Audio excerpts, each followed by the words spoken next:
Thank you, Mr. Speaker. So it's been a number of weeks since we celebrated the World Blood Donor Day, and I've noted over the last couple of days that we've had a lot of radio ads about blood donations, and I would encourage, apparently Blood Services right now needs about 13,000 more donors to sign up, and I would encourage everybody to do that. Blood donations are incredibly important, but we're not here today to talk about blood. We are here today to talk about plasma, and that's a whole different story than blood.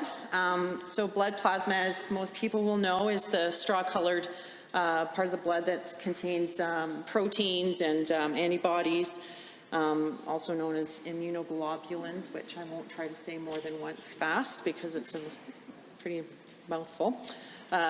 Clotting factors, antibodies that fight infections, etc. And plasma is incredibly important for research and for producing medicines, and we know that it's also used for a lot of treatments for patients, including patients recently with COVID-19.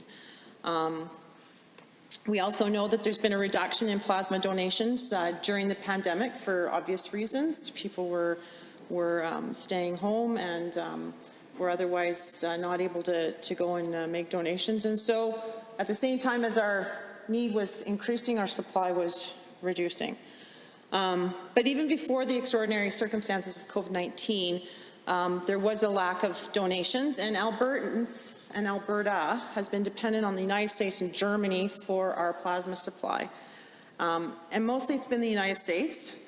And to me, the opposition talks about how they're worried about us having, through this bill, having an increasingly Americanized system for plasma. I would say that when we're relying on the United States for the large amount of plasma that we are relying upon them for, that sounds a lot to me like an Americanized system. Only 13.5% of plasma is coming from Canada. Because we've got paid blood donations that are banned in Quebec, Ontario, British Columbia, and here in Alberta. And it's only going to get worse if we don't do something about it. Thankfully, my esteemed colleague from Fort McMurray Wood Buffalo has introduced Bill 204, and it will help us take action on an issue that we need immediate response on. The previous speaker indicated that this bill doesn't address a problem, that it doesn't put money towards resolving a problem. Well, I would say that when we're that dependent on foreign sources of plasma, that yeah, in fact, this bill would actually put money towards solving that problem.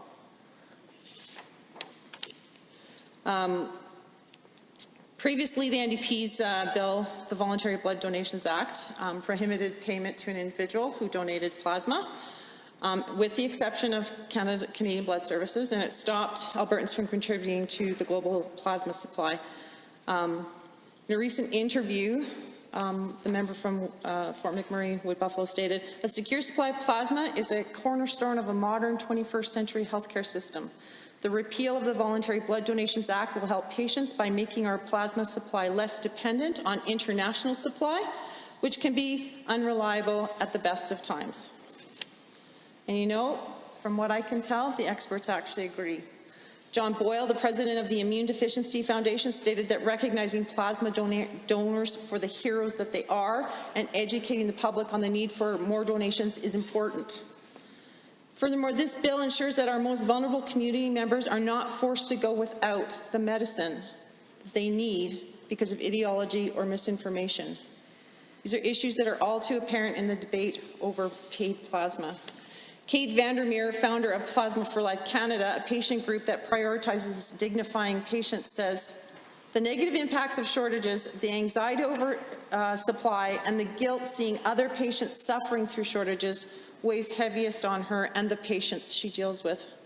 Vandermeer's story is one of a young mother. She raises 3 children, all while trying to recover from each intravenous infusion that she receives.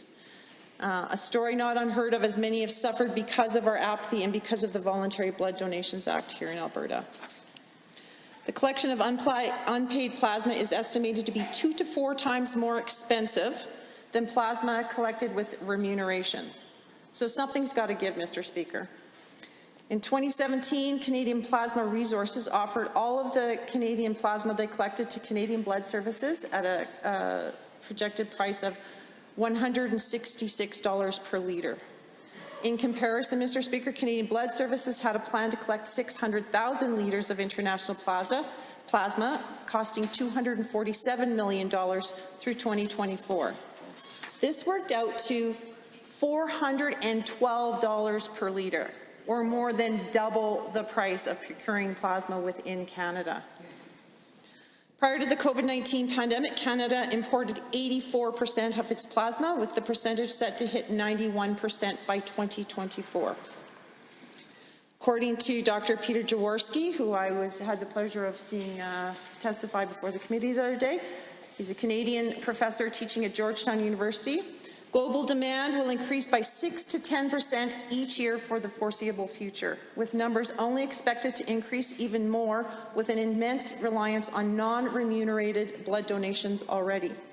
With a mere 5% of the world's population responsible for more than half of all plasma collected globally, shortages will occur, running up healthcare costs and leaving our patients vulnerable to supply disruptions. In his research, Dr. Jaworski argues that relying predominantly on 5 countries to supply 90%, and I'm going to run through those countries: Germany, the US, Hungary, Austria, and Chechnya. Those are the 5. We rely on them for 90% of the world's total plasma supply. And that's what's inflating costs, and that's what's sabotaging those who need access to plasma immediately. Our government always seeks to provide the best care possible to all Albertans because we owe them that. That is why I stand in support of this bill in addressing a problem that has gone unanswered for too long. Mr. Speaker, our government seeks to bring people together rather than divide. With this bill in place, our government will allow more Albertans to come together by supporting each other through a system that acknowledges and rewards supportive behaviour. It is about time we allow Albertans to be compensated for the time and resources they invest in donating plasma to increase the global supply. I believe this bill is simply in the best interest of all Albertans, and I'm so happy and honoured to stand in support of this bill today in the Assembly. Thank you.